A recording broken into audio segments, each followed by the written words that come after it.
যখন ছোট ছিলাম তখন আমার বাপি মাঝে মধ্যেই আমার মাকে বলতো যে তুমি দুনিয়াটা যতটা সহজ মনে করো ততটা সহজ নয়, দুনিয়ার মানুষ অনেক কঠিন, তুমি সবাইকে যতটা সরল মনে করো তোমার নিজের মতো, সবাই অতটা সরল নয়, তুমি সবাইকে যতটা আপন ভাবো তারা হয়তো তোমাকে ততটা আপন নাও ভাবতে পারে, আর সারা জীবন তোমার পেছনে যারা কথা বলে যায় তারা পিছনেই পড়ে থাকে। এই কথাটা এখন বাস্তবে আমি প্রমাণ পাচ্ছি, বাপি ঠিকই বলতো। কারণ দেখো, আমি যখন ছোট ছিলাম তখন থেকেই আমার জীবনে হিংসের মানুষের কম ছিল না। এখন বড় হয়েও দেখছি যে আমার জীবনে হিংসের মানুষের পরিমাণটা আরও বেড়ে যাচ্ছে দিনকে দিন। তবে আমার জীবনে আমি একজন সাপোর্টিভ হাজব্যান্ড পেয়েছি, এটা ভগবানের আশীর্বাদ।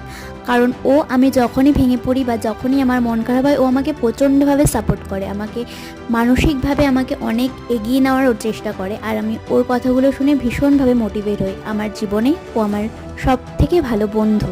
আর তোমরা সকলে খুব ভালো থেকো।